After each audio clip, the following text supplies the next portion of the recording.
तुम्हें अंकित कर सके इस भाव के साथ।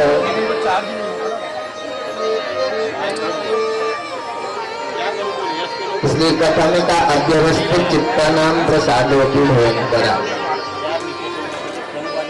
केवल कथा ही नहीं, संसार का कोई भी कार्य जब हम अव्यवस्थित माइंड से करते हैं, जब हम एकाग्र नहीं होते तो कार्य की पूर्णता नहीं होती।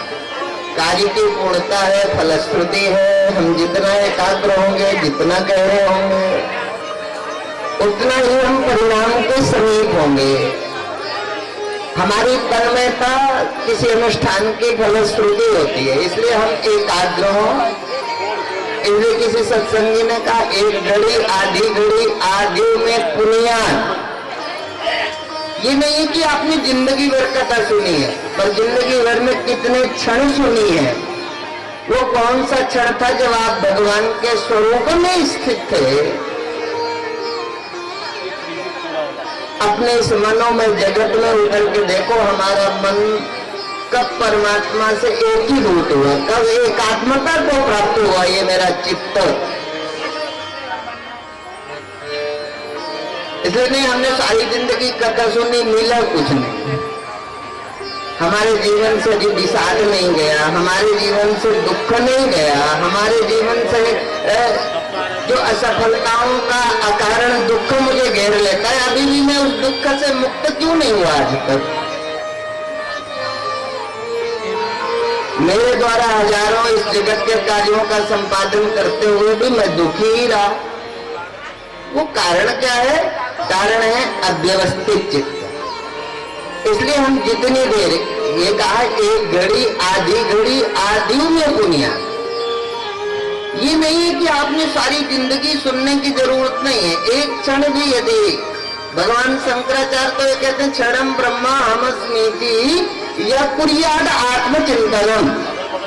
आपके गुरु भगवान शंकराचार्य कहते हैं कि यदि ठीक ठीक स्वरूप का चिंतन, क्षणम ब्रह्म, एक क्षण भी यदि ये पता चले कि मैं ब्रह्म हूं, ऐसा करके अनुभव, अहम ब्रह्मास्मि तत्त्वमसि, है ना। ये चार महावाक्यों के अनंतर भगवान शंकराचार्य कहते हैं क्षणम ब्रह्म, घंटा दो घंटा नहीं, क्षणम ब्रह्म हमस्मीति या कुर्याद आत्मचिंतन। आत्मा का चिंतन, जीव का नहीं, मन का नहीं, जगत का नहीं, आत्मा का चिंतन एक क्षण भी हो जाए। क्षणम ब्रह्म हमस्मीति या कुर्याद आत्मचिंतनम, एक क्षण भी हो जाए तो कहते जन्म जन्मांतर के पापों का पुण्य ऐसे जल के भस्म हो जाता है, जैसे रुई के पहाड़ में आग की एक चिंगारी रख दो तो देखते देखते खत्म हो जाता है। ऐसा ही जीवन के अनंत जन्मों की इन कर्म के बंधनों में बंधा हुआ जीव, पुनरपि जननम पुनरपि मरणम पुनरपि जननी जठरे सैनम, कहीं न कहीं मेरा कर्म ही मुझे दुख देता है। मैं अपने ही कर्म के परिणाम स्वरूप कभी श्रीमानों के घर में जन्म होता है, कभी दरिद्र के घर में जन्म होता है, कभी हम सुंदर होते हैं, कभी असुंदर होते हैं। मेरा ही किया मेरी आकृति और मेरे जीवन का निर्माण करता है। इसलिए क्रियमाण की पवित्रता, क्रियमाण का शौच क्या है, उसकी पवित्रता क्या है। आपने बहुत कुछ किया पर करने के पीछे का उद्देश्य क्या है, ये नहीं है। आपकी नीयत क्या है, नीयत पर निर्भर करता है हमने कब कौन सा काम किस नीयत से किया है। आज यदि भारत या भारतीयता जिंदा है तो वो भारत की भक्ति स्वरूपा माताओं के हृदय की पवित्र वो संस्कार का प्रबल प्रवाह आज भी हमें जीवित किए हुए। माताओं का ये पवित्र संस्कार हमें अभी भाई देता है, बहन देता है, पिता देता है, पुत्र देता है। हमारे सारे जितने रिश्ते हैं उन रिश्तों की पवित्रता है वो कहीं ना कहीं संस्कारों का है। हमें नहीं पता चलता, हमें लगता है कि मैं जो कुछ करता हूं अपनी बुद्धि से सब कर लूंगा। बड़े बड़े बुद्धिमान आज भी भटक रहे हैं जिन पर परमात्मा की कृपा नहीं है। परमात्मा की कथा से कभी किसी का नहीं हुआ। जब भी कोई इस जगत में अव्यवस्थित हुआ है तब परमात्मा से दूर जाके हुआ है, फिर चाहे वो हिरण्यकश्यप जैसा साम्राज्य क्यों ना प्राप्त कर ले। आप जगत में, इस भौतिक जगत में कितने विराट हो जाए, बड़े हो जाए, सफल हो जाए, पर इस जीवन की लंबी यात्रा में आप फेल होंगे जब आपका पूरा परिणाम, जब परीक्षांक आएंगे। परीक्षा में आप कितना अच्छा पेपर करके आए ये महत्व का नहीं है, पर जब आपका परीक्षांक निकलेगा, जब आपका रिजल्ट आएगा, वो ठीक नहीं होगा। रिजल्ट उनके ठीक होते हैं जिनका जीवन परमात्मा के साथ जुड़ा होता है। परमात्मा कभी हमें फेल थोड़ी होने जाए। परमात्मा की जिन पर कृपा होती है वो आज तक फेल नहीं हुए। हम घर छोड़ के फेल नहीं हुए, कोई घर बसा के पास नहीं हुए, ठीक है ना। बहुत लोग हैं जिन्होंने घर बसाया, पास नहीं हुए। आप बताओ, मानव मात्र की एक जो गहरी डीप डिजायर क्या है, गहरी इच्छा क्या है आपकी? भाई मेरी गहरी इच्छा आप नहीं जानते, पर आप अपनी गहरी इच्छा तो जानते हो ना। आपकी गहरी इच्छा क्या है? गहरी इच्छा मैं सुखी हो जाऊं, ठीक है ना। एक गहरी इच्छा है कि मैं सुखी हो जाऊं। सुख के लिए मैंने नौकरी की है, सुख के लिए मैंने पढ़ाई की है, सुख के लिए, सुख लगा तो शादी कर ली, सुख लगा तो बच्चे पैदा किए। यदि सुख ना होता तो कुछ भी न करता ये मनुष्य। केवल सुख के लिए, सुख की जो गहरी इच्छा है ना, हमें भी लगा सुख गृहस्थी में नहीं है तो हम साधु बन गए। पर कोई दुखी होने के लिए साधु नहीं बना, कोई दुखी होने के लिए कथाकार नहीं बना। जो कुछ भी बना इस संसार में, उसके पीछे का गहरा सत्य जो है वो है सुखी हो जाओ। पर साधु बने तो सुख नहीं मिला, शादी कर ली तो सुख नहीं मिला, नौकरी की तो सुख नहीं मिला, नौकरी नहीं लगी तो सुख नहीं मिला। ये सुख है क्या? अजीब सी चीज है सुख। ये कहां मिलेगा, कैसे प्राप्त होगा? इसको समझाने का जिसमें विज्ञान समाहित है उसको श्रीमद् भागवत महापुराण कहते हैं। उसको सुनना है इन 7 दिनों में। आप कहोगे तो हम कथा सुना देंगे, और कहोगे तो नाच गा के 7 दिन पूरे कर देंगे, ठीक है ना। पर आप आते रहो, ठीक है ना। आप आओगे, आपको हम जैसा चाहोगे वैसे ही कर देंगे। हमारी समझ में कथा नाचने का साधन नहीं है, पर दुर्भाग्य से अपरिपक्व लोगों के हाथ जब से भागवत लगी, उसका कोई क्राइटेरिया तो है नहीं। जैसे भारत की राजनीति कोई भी नेता बन सकता है, पढ़ा लिखा हो, योग्य हो ना हो, ऐसे ही कथा मंच में भी ये कोई क्राइटेरिया तो है नहीं, कथा कौन करेगा। जबकि कथा में क्राइटेरिया निश्चित है। कथा कौन करेगा? बोले विरक्तो वैष्णव विप्रा, जो विरक्त होगा वो कथा करने का अधिकारी है। कथा में क्राइटेरिया निश्चित किया गया है। कथाकार अपने मन से कोई बैठ जाए वो बात अलग है। इसलिए कथा सुनोगे तो कथा सुना देंगे। यदि अपने मन की पूर्ति करना, मन ये रक्त बीज है, रक्त बीज, इसको जितना मन ये बकरा है, जितना इसको चराओगे ये उतना में आएगा, ठीक है ना। इसलिए सत्संग क्या है? सत्संग क्या है? सत्य के साथ संग हो, समझो सत्संग में गए। यदि जगत के साथ संग है उसके लिए सत्संग में आने की क्या जरूरत है? वो तो रोज हम जगत में ही होते हैं, ठीक है ना। जब हम जगदीश में जुड़ते हैं उसका नाम सत्संग है, अर्थात असत्य की निवृत्ति हो, सत्य से हमारा परिचय हो। इसलिए मनोनाश वासना क्षय, जिस जगह बैठकर मन की मौत होती हो और कामनाओं की निवृत्ति होती हो उसका नाम कथा है। उस कथा को सुनना चाहेंगे तो कथा की दृष्टि से कथा को सुना सकते हैं, नहीं तो संगीत वाले ही है, वो गाएंगे, आप नाच लेना, घर चले जाना, ठीक है ना। न खुदाई मिला न मिसाले सनम, नहीं डर के रहे धोबी का कुत्ता घर का ना। मतलब ये दुर्दशा हमारी हो गई, क्योंकि हमें पता है कि आप लोग खुश किस में होंगे। वो बैंड बजाने वाले को भी पता है कि आप कैसे निछावर दोगे। तो कथाकार इतने बुद्धू है कि उन्हें पता नहीं है आप कैसे जेब ढीली करोगे। तो कथाकार भी अपना दिमाग लगाने लग गए। और तुम सोचते हो हम दिमागदार हैं, रोज बुद्धू बनते हैं और आज भी अहंकार है कि हम दिमागदार हैं। ठीक है ना? तुम यदि दिमागदार होते ना तो ऐसे कथाकारों का जन्म ही ना होता जो कथा के सत्य से कहीं दूर ले जाके केवल नचा के हमें 7 दिन घर भेज देते वापस। हम बुद्धिमान नहीं तो नहीं है, बुद्धू है, पर बुद्धिमान होने का अहंकार लिए बैठे। इस अहंकार की निवृत्ति हो, इसका नाम कथा है। इसलिए आचार्य विनोबा भावे, जिन्होंने भूदान यज्ञ इस भारत में चलाया, जिनके विषय में हमने राम की तरह सुना, कृष्ण की तरह सुना, बहुत सारी पूर्व महापुरुषों की स्मृतियां हैं, जैसे भगवान की स्मृतियां हैं, ऐसे ही संतों की स्मृतियां, उनकी स्मृतियों को श्रवण किया। उन्होंने कहा कि ऐसा युग भी आएगा जब गला एंड कला इक्वल टू सम्मेलन,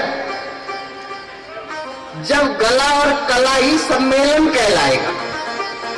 उसमें भगवान को दूर दूर नहीं साक्षात्कार होगा, गले के दम पर, जिसका गला अच्छा होगा।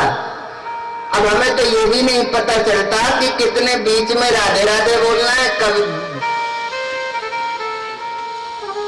क्योंकि हम तो अपने कल्याण के लिए घर छोड़ा, निकले, गुरुजनों की शरण में गए, रहते रहते धीरे धीरे काम बना, क्षेत्र बढ़ा, कथा करने लग गए। कथा करने के लिए नहीं निकले, जो केवल कथा के लिए करने के लिए निकले उन्हें पता है कितनी देर में एक भजन गाना है, कितनी देर में राधे राधे बोलना है, क्योंकि वो ट्रेन होके आए, कोचिंग सेंटर से आए।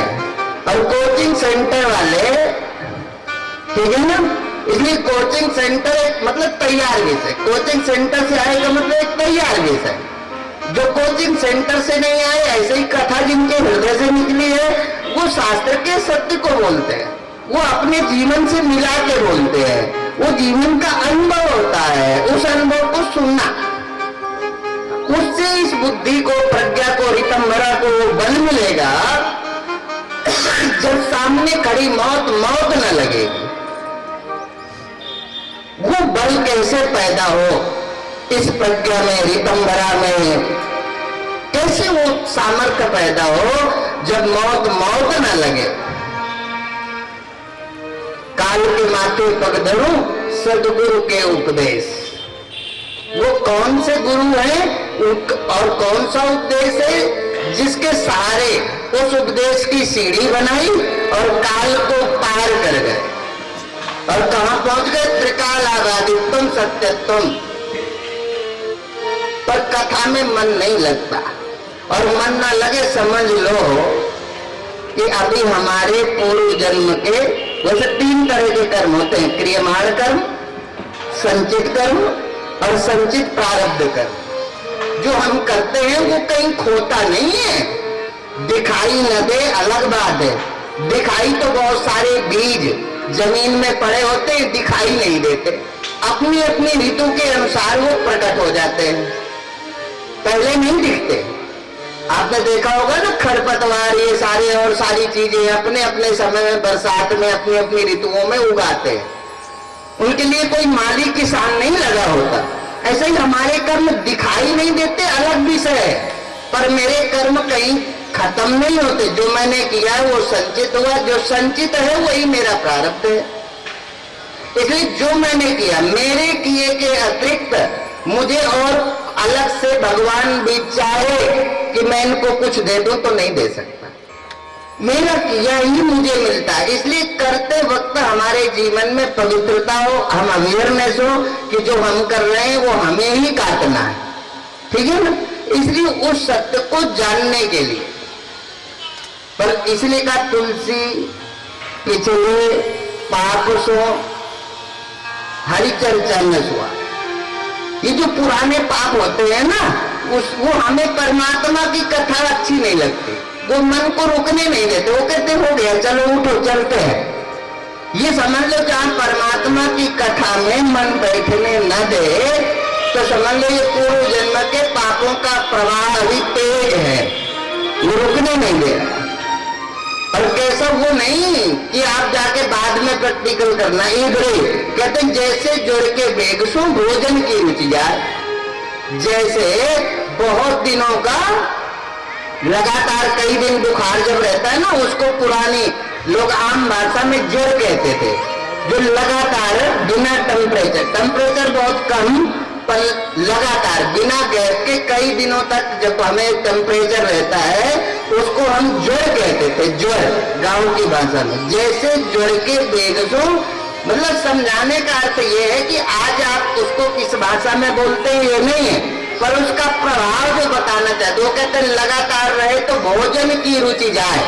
भूख तो होती है पर खाने का दिल नहीं करता, भूख होती है खाने का दिल नहीं करता, ये लगातार फीवर रहता है तो ये लक्षण शरीर में आ जाते हैं। भूख होती है खाने का दिल नहीं करता।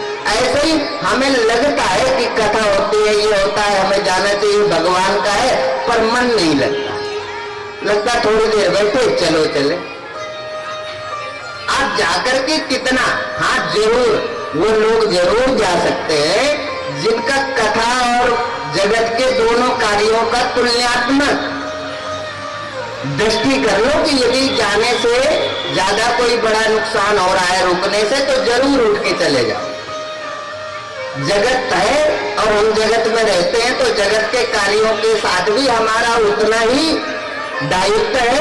यदि कोई बड़ा नुकसान होता है तो उठ के चले जाओ चुपचाप, पर तुम जाओगे एक तुम अपने दोस्त को ले जाओगे, और कथा में आना हो तो एकदम दोस्त लाने की हिम्मत नहीं है, जाते समय जरूर एक को ले जाओ, तुम्हारा काम है तुम चले जाओ, नहीं तो हम तो डूबेंगे सनम, तुम्हें भी साथ में डूबेंगे, खुद डूबोगे और एक अपना साथी और डूबो दो, ठीक है ना। तुम जाना है तो चुपचाप अपने काम से चले जाओ, आना है तो जरूर 2-4 मित्र लेकर के आओ, तो आपका अपना भी होगा और दूसरा काम होगा कि जिसलिए भगवान से प्रेम करते हो ना, और भगवान किससे प्रेम करते हैं? हम भी जब किसी से प्रेम करते हैं ना, आप जिससे प्रेम करते हो उसके मन की सोचते हो कि नहीं, इसको क्या अच्छा लगता है। ये सारे गिफ्ट हमारे सोचने लग गए ना, तो सारी गिफ्ट की दुकानें जो खुल गई ना मार्केट में, हम एक दूसरे के प्रेम करने वालों की मन की ही समझते रहे, इसको क्या अच्छा लगता है, तो गिफ्ट की दुकानें और खुल गई, ठीक है। तो ऐसे ही हम जब एक दूसरे के मन की समझते हैं, अर्थात मन की ना समझे तो पत्नी ज्यादा दिन रहेगी आपके साथ, आप रहोगे उसके साथ। अच्छा, एक दूसरे के मन के न समझे तो लंबे समय तक पूरा परिवार एक साथ रहेगा ना, नहीं रहेगा। ऐसे ही तुम भगवान के मन की कब समझोगे? यदि आप भक्त होना चाहते हो तो सबसे पहले भगवान के मन की समझना प्रारंभ करो। भगवान क्या चाहे ये समझ लिया, एक पति ने ये समझ लिया पत्नी क्या चाहती है, सारी जिंदगी उसकी समझ को ही पूरा करता रहा। एक पत्नी ने समझ लिया पति क्या चाहता, सारी जिंदगी उसकी समझ को पूरी करता रहा। भाई बहन को समझ गया, बहन भाई को समझ गया, हम एक दूसरे के मन को समझ करके उसमें लगे रहे, पर हम जिंदगी भर अपने को भक्त कहते हैं, पर एक बार भी नहीं समझे कि भगवान के मन की क्या है, भगवान क्यों आते हैं। यदा यदा ही धर्मस्य ग्लानिर्भवति भारत अभ्युत्थानम अधर्मस्य तदात्मानं सृजाम्यहम्। भगवान क्यों आते हैं? भगवान तब तो प्रेम करेंगे ना जब हम भगवान के विषय को, तो यदा यदा ही धर्मस्य ग्लानिर्भवति भारत अभ्युत्थानम अधर्मस्य तदात्मानं सृजाम्यहम् परित्राणाय साधूनां विनाशाय च दुष्कृतां धर्म संस्थापनार्थाय संभवामि युगे युगे। भगवान क्यों आते हैं? दुखियों के जीवन के दुख को दूर कर। भगवान क्यों आते हैं? अशास्त्रीय कर्म वालों का विनाश करने। जो शास्त्र ने निश्चित किया है ऐसे कर्म को जो जीवन में जगह देता है, ऐसे व्यक्तियों की स्थापना अर्थात सांस्कृतिक परंपराओं की स्थापना, आसुरी प्रवृत्ति का विनाश, दुखियों के जीवन में कैसे सुख आए, कौन है भूखा जिसका मैं भोजन बनूं, कौन है निर्धन जिसका मैं धन बन जाऊं, कौन है अंधा जिसकी मैं आंख बनूं, कौन है अनपढ़ जिसकी मैं विद्या बनूं, भगवान क्यों आते? इसलिए एक नाम उनका अकारण करुणा भगवान है। अकारण करुणा भगवान है मतलब भगवान नहीं है जो हमसे अनकंडीशनल प्रेम करते हैं। हम सब कंडीशनल है, हमारी जरूरत है तो प्रेम करते हैं, नहीं है तो छोड़ देते हैं। भगवान है जिसको प्रेम करते हैं फिर उसे वो कभी छोड़ते नहीं। तो भगवान जिसे प्रेम करते हैं और हम भगवान को प्रेम करना चाहते हैं तो ये जरूर है कि हमें क्या देखना चाहिए, जिसमें भगवान खुश है वो हमें करना, ठीक है ना, वो हमें करना है। ये पक्का स्मरण रहे।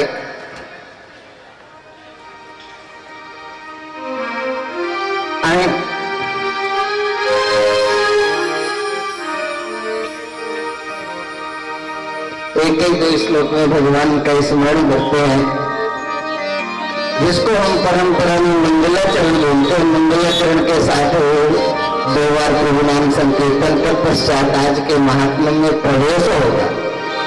आप चाहोगे तो हम कथा सुनाएंगे और आप चाहोगे तो नाच गाएंगे, हमारी सेहत में कोई फर्क नहीं।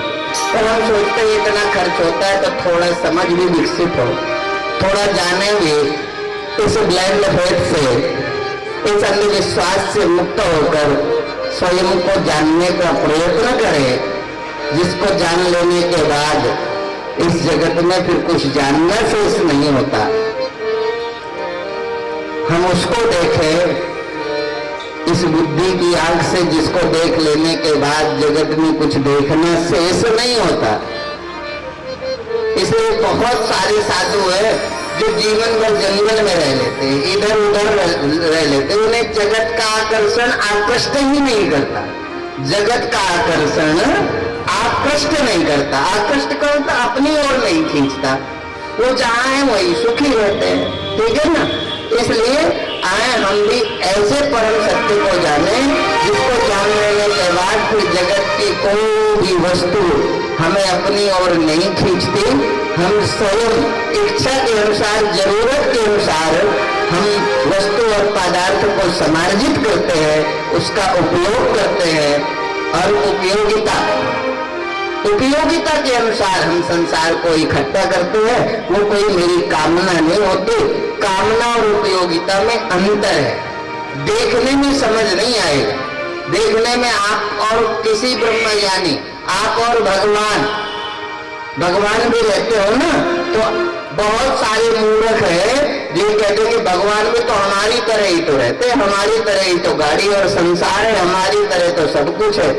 पर भगवान कहते हैं मुझे तीनों लोक में कुछ भी अप्राप्त नहीं है, इसलिए मैं कोई यहाँ थोड़ी आया हूं।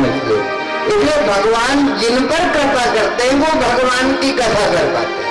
भगवान की कथा, संसार की कथाकार तो बहुत है, पर भगवान की कथा वो करते हैं जिन पर भगवान कृपा करते हैं। तो एक दो श्लोकों में इस सूक्ष्म भाव के साथ अकारण करने वाले मन का स्मरण करते हुए उनसे इस आकांक्षा की कामना के साथ भगवान के स्वामी प्रतिमा की पावन कथा को हम हृदयंगम कर सके, इसी भाव के साथ हम भगवान का स्मरण करेंगे। हृदय के गहराइयों के साथ हम सबके अंतर जगत में विराजमान परमपिता परमात्मा का अंदर के नेत्रों से श्री विद्या का दर्शन करते हुए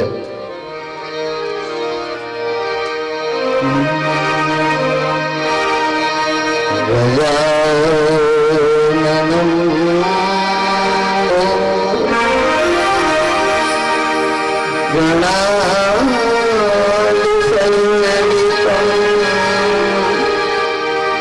कपित जम्बो फलचारु भक्षणम् उमासुतं सो विनाशकारकम्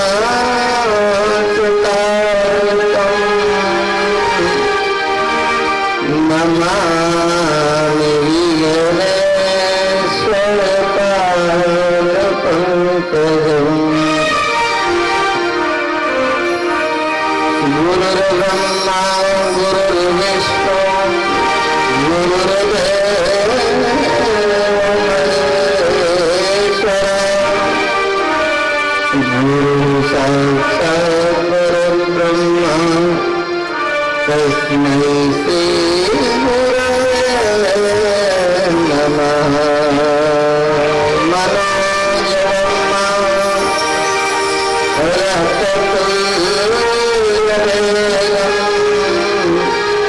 जितेन्द्रियं बुद्धिमतां वरिष्ठम् वातात्मजं वानरयोगमुख्यम्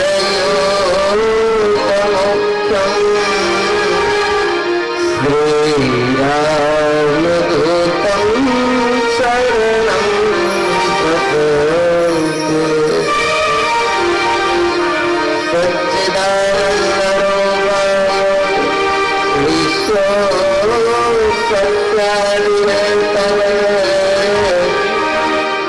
तापत्रयविनाशाय श्रीकृष्णाय नमः।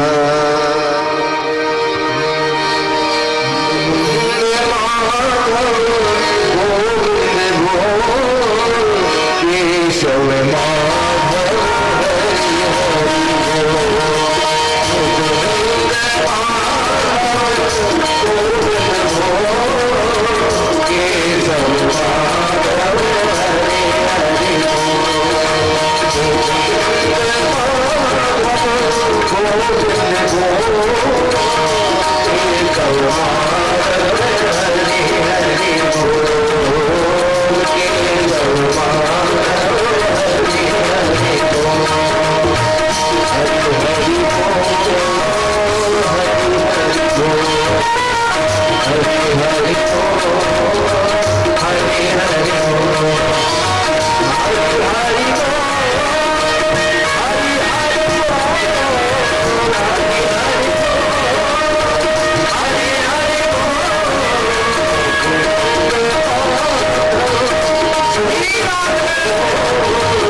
माधव श्री राधे श्याम।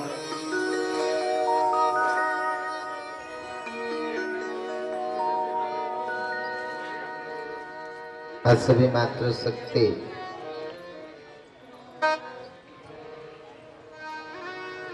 मंगल कलश की पावन पवित्र शोभा यात्रा के प्रारंभ में ही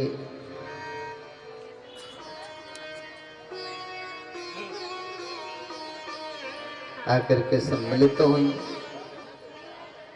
हमें नहीं पता घर का क्या किसका काम है, पर जिनको किसी तरह की डांट खाने का डर हो या कोई जगत के कार्य का नुकसान हो रहा हो तो आप उठ करके, और कल का जो समय है 2 से 6 कथा का समय, कथा की मर्यादा है, हम तो उसको करेंगे। और कथा को समझने के सूत्र भी आज ही प्रस्फुटित होते हैं, क्योंकि महात्मा का मतलब है भागवत का महत्व क्या है, भागवत की विषय वस्तु को स्पष्ट करते हैं। महत्व का तो है, पर जितना भगवान महत्व के हैं उतना ही ये जगत महत्व का है। जब तक हम जिंदा हैं पर जगदीश से बड़ा नहीं, ये तो पक्का नहीं। ठीक है ना, लगा नहीं, ठीक है ना। कहा 7 दिन कथा भी करते रहो, एक आदमी के जीवन में भी परिवर्तन ना हो। इसको छोड़ करके आप साइंटिस्ट तो हो सकते हो। आपको भागवत कथा रामायण से कोई मतलब न रखो, आप साइंटिस्ट हो जाओगे। आप कथा से कोई मतलब न रखो, आप टीचर हो जाओगे। आप कोई भी हमारे धर्म के कार्यों से मतलब न रखो, आप फैक्ट्री चला सकते हो, आप पत्नी और पुत्र वाले हो सकते हो, पर आप सुखी नहीं हो सकते हो। सुखी तो वही होगा जो परमात्मा के सानिध्य में आएगा। सुखी वो होगा जो गीता और रामायण को समझेगा। सुखी वो नहीं होगा जो पैसा केवल समझता है, रामायण नहीं जानता, गीता नहीं जानता। इसलिए इसको जानना। सब कुछ होगा, पर सब कुछ सुत धारा और लक्ष्मी पापियों की भी होए, ये पापियों की भी होती है, ये पुण्यात्मा के बल नहीं। कौन कौन? पत्नी, पैसा, पुत्र, सुत धारा और लक्ष्मी पापियों के भी होए, पर संत मिलन और हरि कथा तुलसी दुर्लभ हो।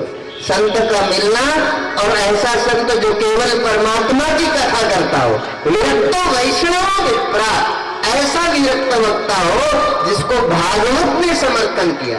मैं उस वक्ता को प्रणाम करता हूं जो भागवत के द्वारा रेखांकित जिसका जीवन है।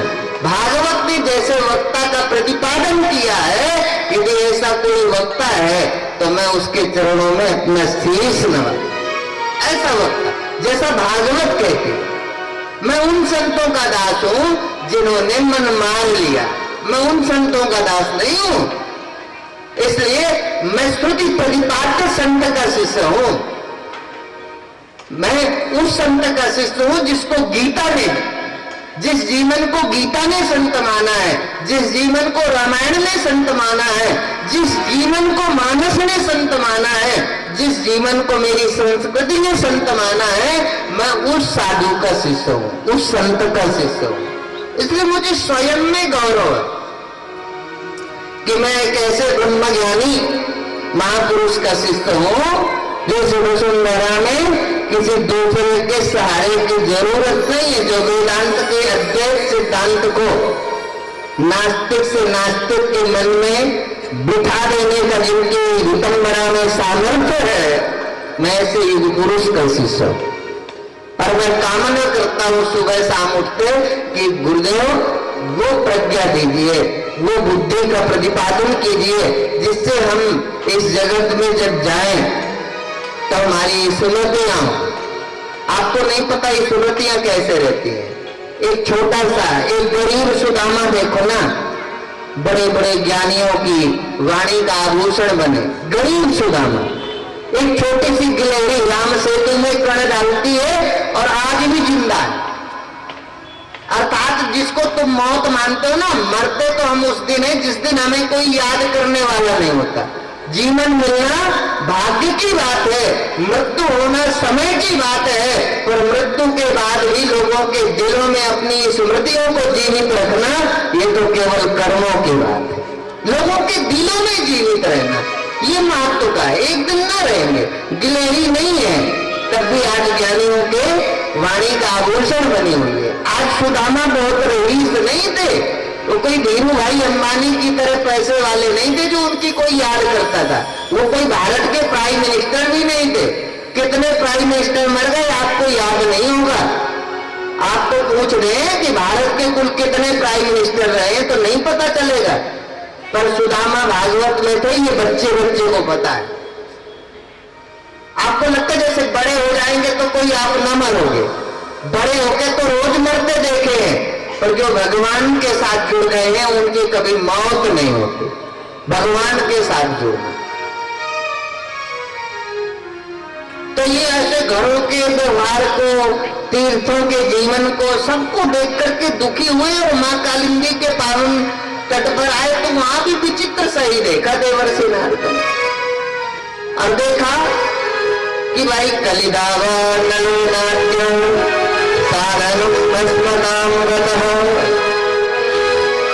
जैसे इस कलिकाल में सभी सांस्कृतिक संसाधन जैसे जल के भस्म हो गए।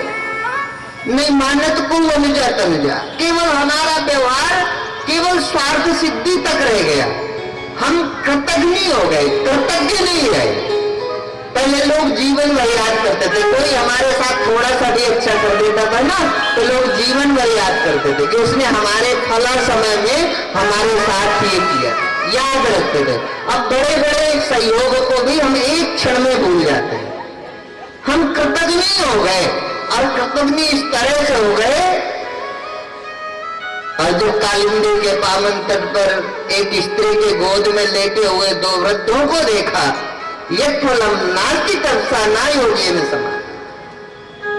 तब क्या हुआ, उनके लिए भी भागवत सुनाई गई। जो बड़े बड़े ध्यानियों को जो सत्य प्राप्त नहीं हुआ, बड़े बड़े योगियों को जो सत्य प्राप्त नहीं हुआ, वो सत्ता ज्ञानी यज्ञ से प्राप्त होने तक फलम लगते सम्यक कलम केशव कीर्तना। इस रंगमयी प्रतिमा की पावन कथा से हमें प्राप्त हो सकता है जो हजारों वर्ष की गुफा में रहने से प्राप्त नहीं।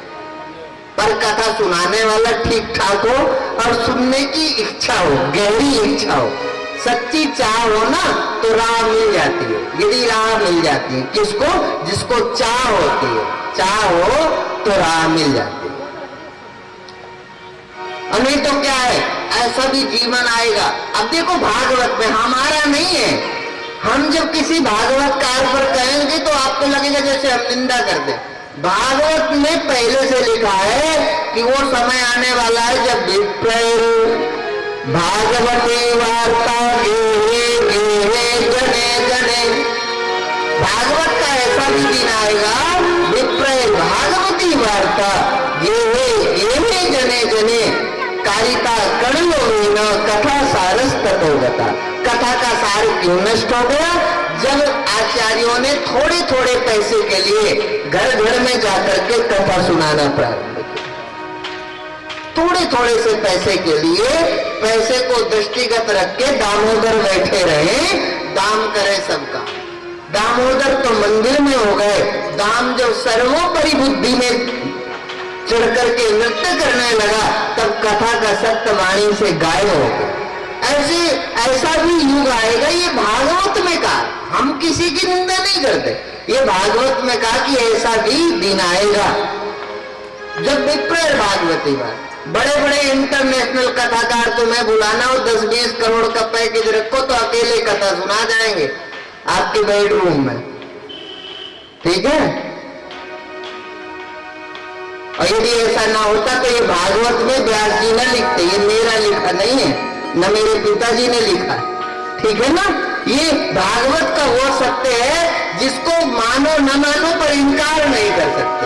सत्य वो होता है जिसको स्वीकार करो या ना करो, पर सत्य सत्य होता है जिसको किसी भी तरह से इनकार नहीं किया जाता, उसको हम सत्य कहते हैं। ये भागवत का वो सत्य है कि छोटे छोटे लोग लाभ के लिए। पर देवर्षि नारद जब समीप गए तो एकदम से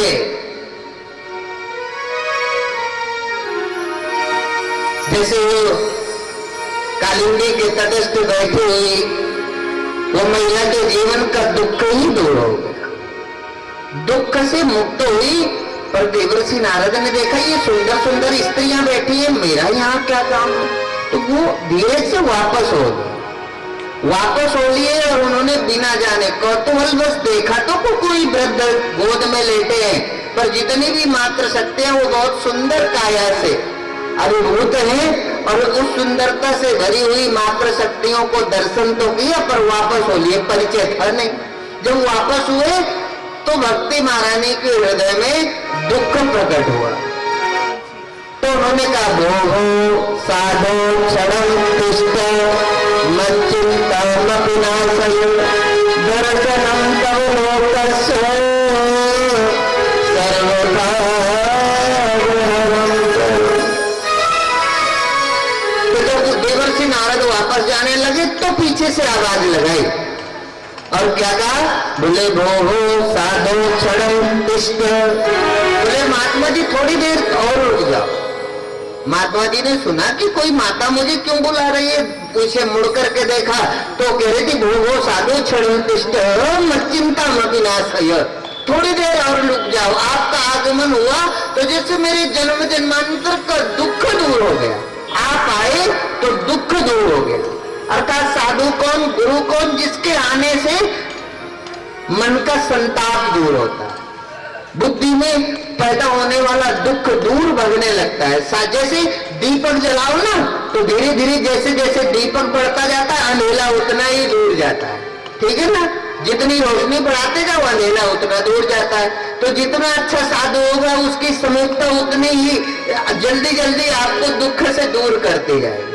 आप उनके पास बैठो कि फिर लगेगा जैसे मन शांत हो गया, उनका औरा मंडल, उनका वाइब्रेशन, उनकी परिधि में आओगे तो दुख दूर।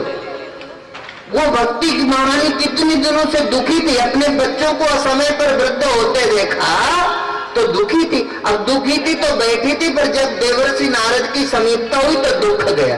देवर्षि नारद चले तो फिर दुख ने घेर लिया, दीपक बुझा तो अंधेला आ गया, ठीक है ना। जब तक दीपक था अंधेला दूर था, जब तक देवर्षि नारद समीप थे दुख दूर था, देवर्षि नारद चले तो दुख ने घेर लिया। तो कहने लगी, भो साधु क्षणतिष्ठ मच्चिंता विनाशय, थोड़ी देर रुक जाओ महात्मा। बोले क्यों?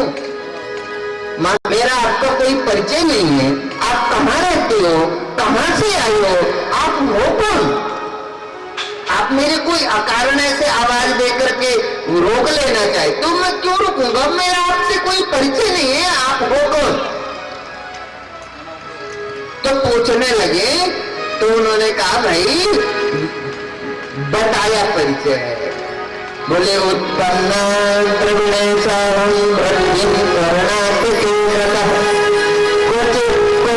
महाराष्ट्र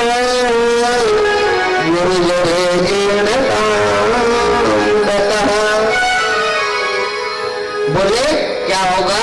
बोले मैंने उत्पन्न द्रविणे साहम, मैं द्रविण देश में पैदा हुई थी और बद्धिम कर्नाटक के गता, कर्नाटक में मैं बड़ी हो गई थी, सयानी हो गई थी, जवानी में के साथ थी, पर क्वचित महाराष्ट्र। पर जब मैं महाराष्ट्र में गई तो मुझे वृद्धत्व ने थोड़ा थोड़ा, जो मेरा ये युवापन था खत्म हुआ, मैं वृद्धत्व की ओर, धीरे धीरे आता है ना बुढ़ापा, तो ऐसे गई तो थोड़ा थोड़ा बुढ़ापे ने मुझे घेर लिया, वृद्धत्व ने। पर गुर्जरे जीर्णताम गता, पर जब मैं गुजरात में गई तो एकदम बूढ़ी हो गई, जर्जर हो गई। बुढ़ापे से भी आगे की स्थिति होती है जर्जर, आपने जर्जर देखा होगा ना। एक होता है बुढ़ापा वृद्ध, एक होता है जर्जर, जो कुछ करने जरा भी कुछ ना हो सके, जरा अवस्था में जर्जर उसे कहते हैं जब जरा भी कुछ ना हो सके। जब जरा अवस्था आ जाती है ना तो कुछ भी सुनाई देता नहीं, तेज आवाज अच्छी नहीं लगती, देख सकते नहीं, हाथ हिलते हैं, शरीर का बैलेंस खो देते हैं, इसका नाम जर्जर है, ठीक है ना। वो जर्जर अवस्था आ गई तो कहते हैं गुर्जरे जीर्णता। पर बोले संयोग से जब मैं बढ़ी और इस वृंदावन के पवित्र पावन तीर्थ क्षेत्र में जैसे ही मेरा प्रवेश हुआ तो मैं जवान हो, मेरा खोया हुआ युवापन वापस तो आया, पर एक मेरे जीवन में दुर्घटना घटी जिसके कारण आज भी मैं इस कालिंदी के पावन तट में बैठी हुई हूँ। और ये मेरे दो पुत्र हैं, कोई अलग से जुड़े नहीं है, ये मेरे दोनों पुत्र हैं, एक का नाम ज्ञान है और दूसरे का नाम वैराग्य है। ये अचेतन अवस्था में पड़े हुए हैं और ये मैं कैसे किसको बताऊं? मैं जवान हूं, ऐसा जगत में पहले कभी किसी ने नहीं देखा कि माँ जवान हो, संतति बूढ़ी हो जाए तो संतान बूढ़ी हो गई, और मैं युवा हूं। और ये जो सुंदर सुंदर स्त्रियां खड़ी हैं, ये गंगा आदि नदियां हैं जो मेरी सेवा में खड़ी हुई है। ये पवित्र सरिताएं ही सगुण साकार रूप धारण करके मुझ दुखियारी के जीवन के दुख को दूर करने के लिए। तभी देवर्षि नारद को करुणा जागृत हुई और उन्होंने वचन दिया, बोले व्रता खेल सेवा लो, चिंता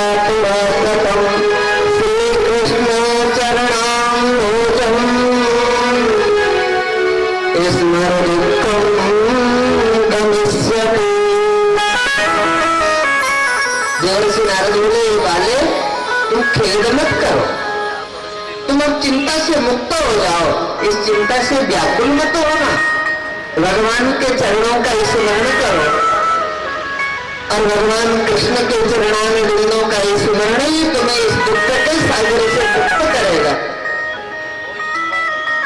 भगवान अकारण करुणा करुणालय, उन्होंने कौरव रूपी दुख सागर से 5 पांडवों को मुक्त किया। ये वही भगवान है जिसने बड़ी सभा में द्रौपदी की लाज को संरक्षण किया। ये वही भगवान है कीड़े से लेकर ब्रह्मांड तक उस मानवता के सुख के लिए समय समय पर भगवान का प्राकट्य होता है और समाज को सुखी करते हैं।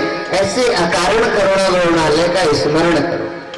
मैं आपको वचन देता हूं कि आपके जीवन में आए हुए दुख को दूर करो।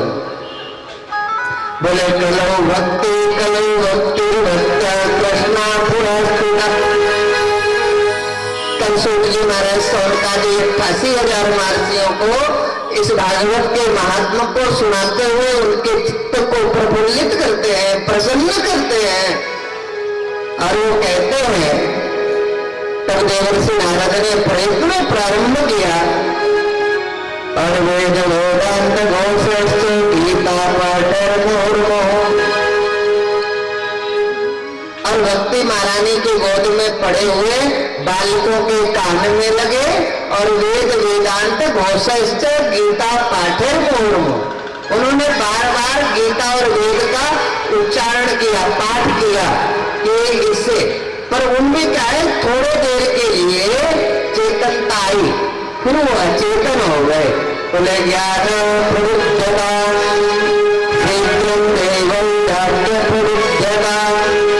बार बार वेद और गीता के पाठ से थोड़ी देर के लिए चेतनता आई, फिर वो अचेतन हो गए।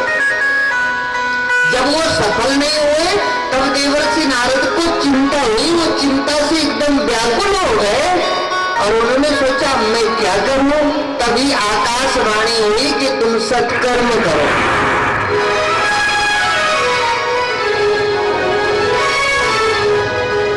अब देवर्षि नारद को लगा इससे बड़ा और सत्कर्म क्या हो सकता है। मैंने वेद वेदांत गीता पाठ और मैंने सब कुछ तो कर लिया, समझ नहीं आया सत्कर्म क्या है।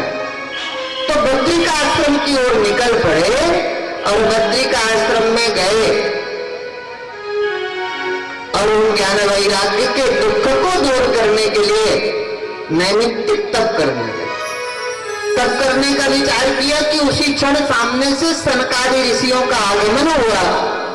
उन सनकादि ऋषियों से देवर्षि नारद ने पूछा,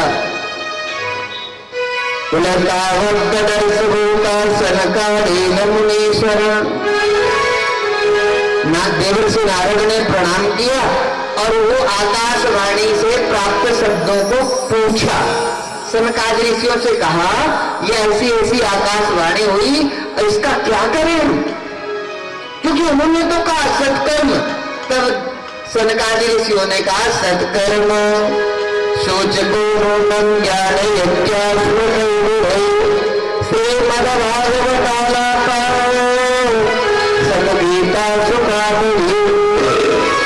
तब सनकादि ऋषियों ने कहा तुम सप्ताह ज्ञान युद्ध करो, भागवत महापुराण को श्रवण करो, इससे भक्ति के पुत्रों को जीवन मिलेगा, वो अपना खोया हुआ यौवन प्राप्त करेंगे। तब देवर्षि नारद ने कहा, भगवान ऐसा क्या है इस भागवत में? भागवत में तो गीता और उपनिषद का फल ही तो आप कह रहे हैं ना, निगम कल्प तरोर गलितम फलम, अर्थात ये वेदों का पका हुआ फल है। मैंने तो सीधे सीधे उन्हें वेद और गीता का पाठ किया, उसके प्रभाव से क्षण मात्र के लिए उनमें चेतनता आई, फिर वो अचेतन हो गए।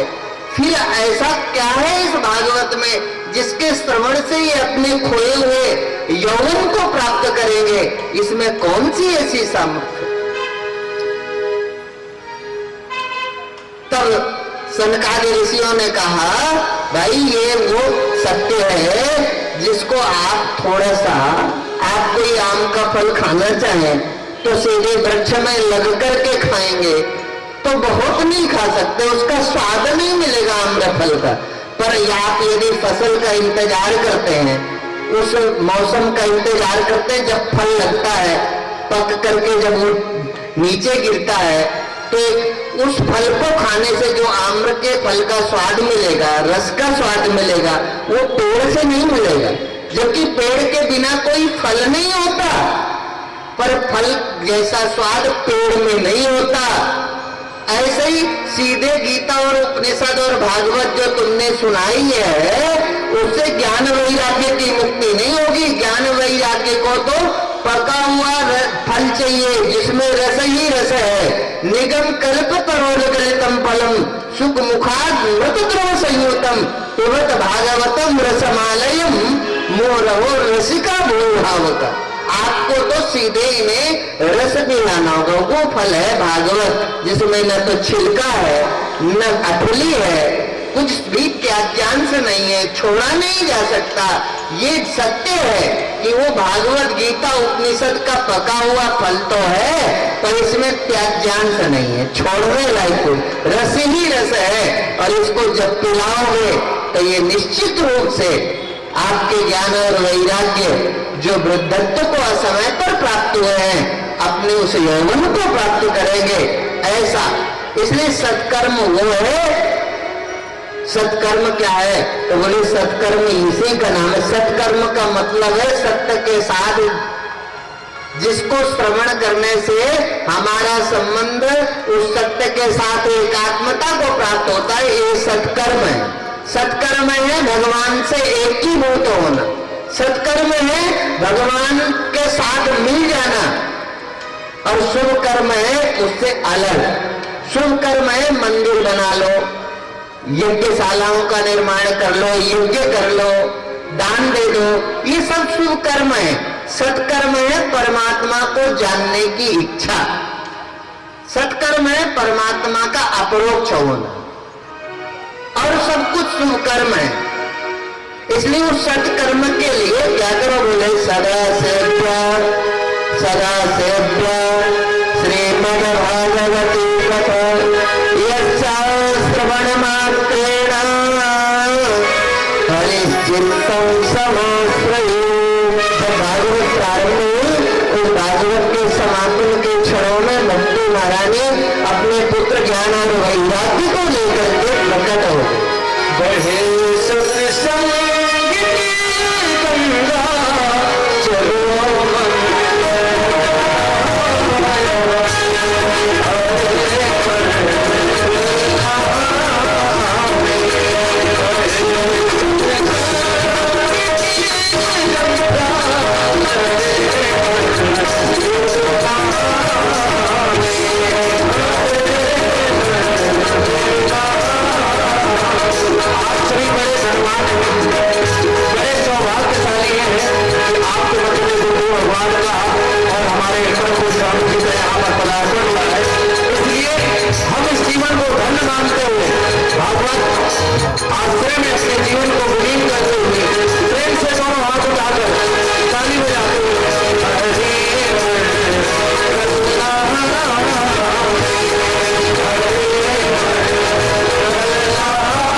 इतना ही तुलसी जी महाराज कहने लगे, भक्ति महारानी के पुत्रों का उद्धार तो हुआ, पर इसके साथ और सारी बहुत कथाएं हम 7 दिनों में श्रवण करेंगे।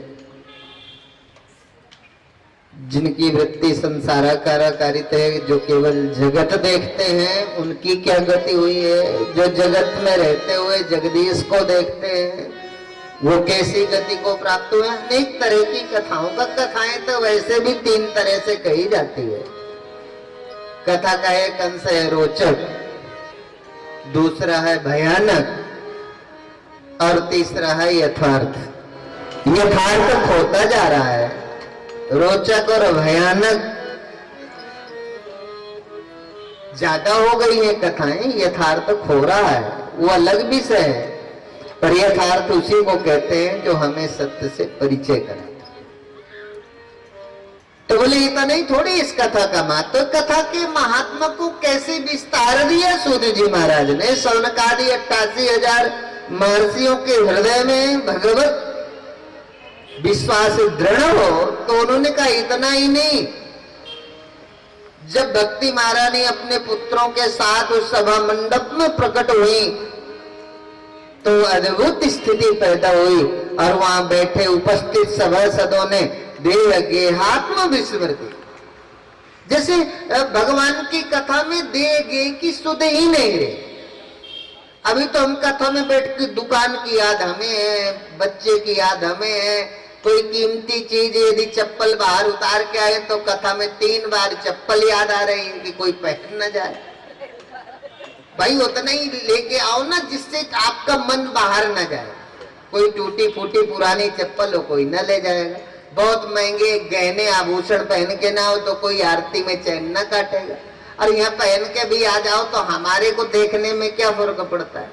कोई शादी तो है नहीं कि सुंदर सुंदर गहने पहने के आओ, ठीक है ना।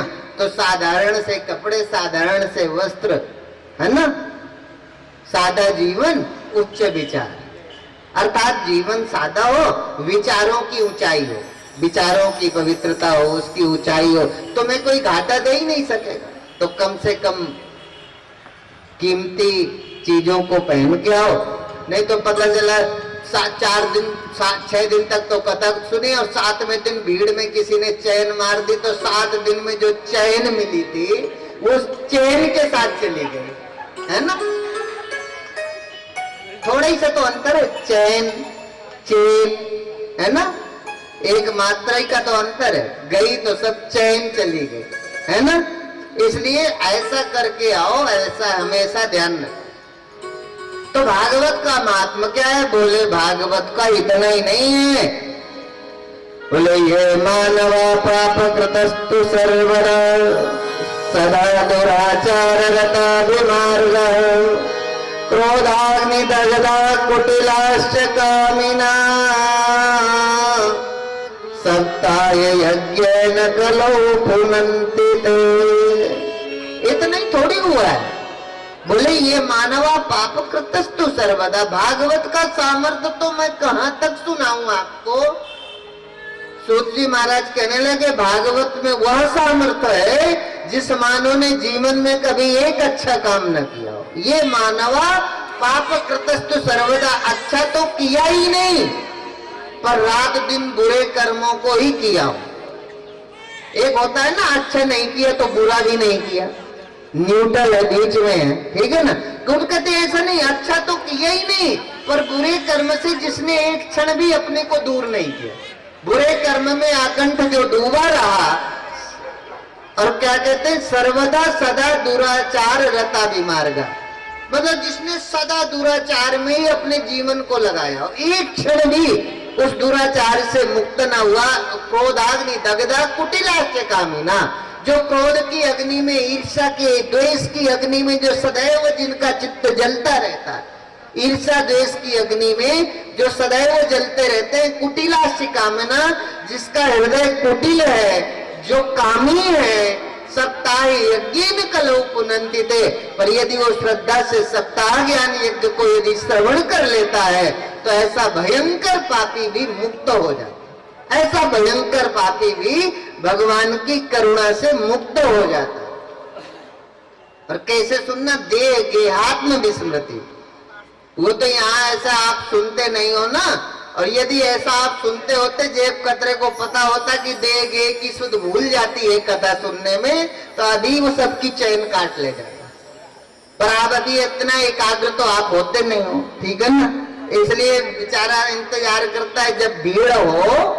कई लोग कहते हैं महाराज हम कथा में गए थे, फिर क्या फायदा, चप्पल चोरी चली गई। तो मैंने कहा कोई बाथरूम में जाती क्या चोरी? भाई कथा में गए, मंदिर में गए, वहीं उतारी, वहीं उसने गायब कर दी। अब यदि मंदिर और कथा में चप्पल चोरी चली गई तो ऐसा थोड़ी कि कथा बेकार हो गई। वो जहां जो सामान जाने लायक है वहीं जाएगा ना।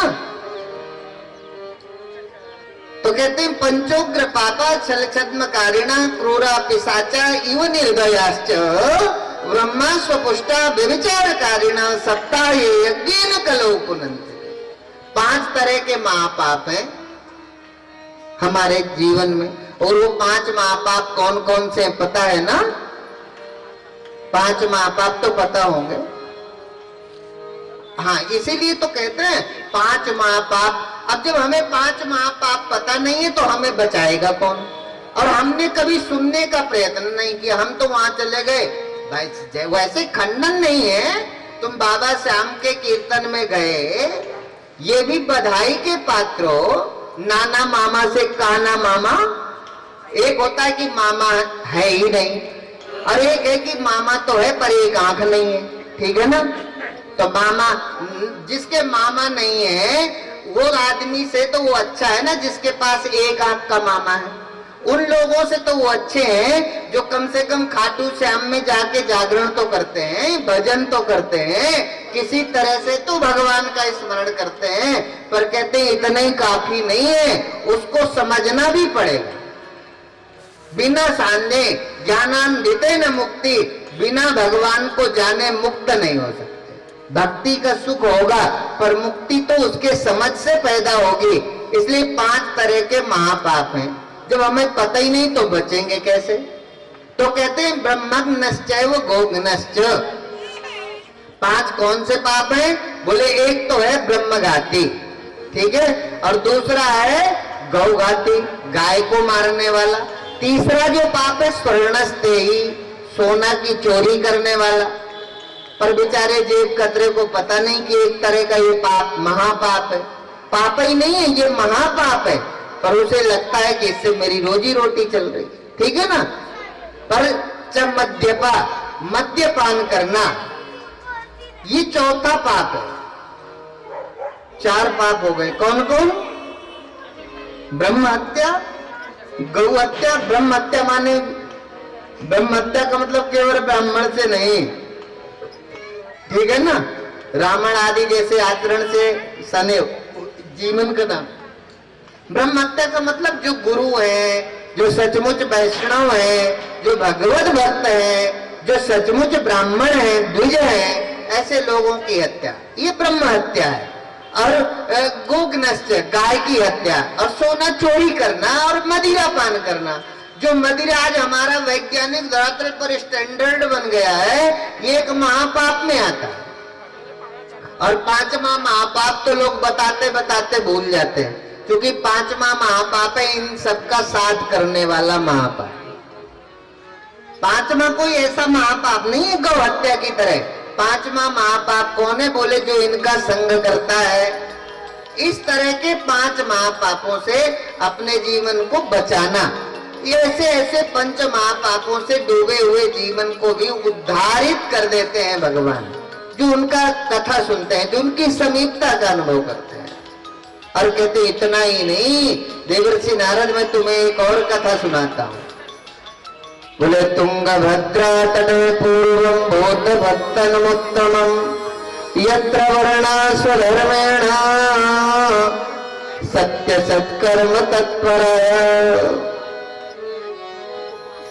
बोले एक समय की कथा है कि जब तुंगभद्रा नदी के तट पर एक अत्यंत रमणीय नगर बसा हुआ था और उसमें आत्मदेव नामक एक तेजस्वी ब्राह्मण रहता था और वो ब्राह्मण श्रौत एवं स्मार्त कर्म में पारंगत था। वो कर्म कांड को भी ठीक से जानता था और वो प्रस्थांतरी का भी जानकार था। वो ऐसा नहीं कि केवल कर्म कांडी था, ज्ञानी नहीं था। श्रौत और स्मार्त दोनों तरह की विद्याओं को जो ठीक ठीक जानता था, ऐसा विद्वान ब्राह्मण रहता था जिसका नाम आत्मदेव था। वो धनी भी था, पर धनी होते हुए भी वो एक भिक्षुक वृत्ति था। केवल ब्राह्मण का धन केवल भिक्षा। ब्राह्मण ऐसा नहीं था कि केवल जाति में पैदा हो गया था। ब्राह्मण ऐसा था जिसको श्रुति ने प्रतिपादित ब्राह्मण, श्रुति जिसको ब्राह्मण मानती है। ब्राह्मण का धन केवल घर में खूब धन का अंबार लगा था, पर ब्राह्मण का धर्म था भिक्षा मांग के खाना। तो कभी घर में रखे हुए धन को अपनी उदर की पूर्ति का साधन नहीं बनाया, अपनी उदर पूर्ति के लिए भिक्षा मांग के खाते थे। ऐसे कर्मनिष्ठ ब्राह्मण, पर उसकी पत्नी का नाम धुंधली था, जो बड़ी कृपण और क्रूर थी। कंजूस तो थी पर क्रूर थी स्वभाव से, और अकारण ही वो पड़ोस में झगड़ा लगाना, इधर की बातें उधर करना, कोई ना कोई क्लेश परिवार में पैदा करते रहना, शांत नहीं रहने देना। पर गांव के लोग ऐसे विद्वान आत्मदेव के जीवन से प्रभावित होकर सारे लोग उनको अपने गुरु तुल्य मानते थे, पूज्य मानते थे, बहुत श्रद्धा रखते थे। पर धीरे धीरे वो समाज आत्मदेव से दूर कब हुआ? जब उनके जीवन में उनके इस लंबे गृहस्थ जीवन में कोई संतान नहीं हुई। कोई संतान नहीं हुई तब तक तो कोई चिंता नहीं थी, पर जब उन्होंने एक घर में पौधा तुलसी का लगाया, वो भी सूख गया। उन्होंने गाय पाली, वो बांझ हो गई। उन्होंने फलदार वृक्ष लगाया तो वृक्ष फल देना बंद कर दिए। और उन्होंने जब पितरों में अपने पितरों को जल दान दिया, अर्घ दिया, तो पितरों ने आत्मदेव के द्वारा दिया हुआ अर्घ का भी पान नहीं किया, वो अपने आंसू पी करके रहने। ये जब सारी बातें ग्रामीण लोगों को पता चली तो उनको लगा ऐसा विद्वान ब्राह्मण जिसको हम गुरु मानते थे वो ऐसा अभागा है कि उसके हाथों का अंजलि से दिया हुआ जल उसके पितर ग्रहण नहीं करते, उसके घर में तुलसी सूख जाती है, उसके घर में गाय आते बांझ हो जाती है। ऐसे ब्राह्मण का तो मुख देखना पाते। सारे लोग, गांव के लोग उनसे नफरत करने लगे, दूर भगने लगे। अब दूर भगने लगे, उनको लगा कि क्या हुआ। इसलिए हमारे जीवन में कहा कि क्या है इस जीवन में? मात बोले दानर पाणिन न तु कंकड़ेन स्तोत्रम श्रुतेन न कुंडलेन विभाति काया करुणा पराण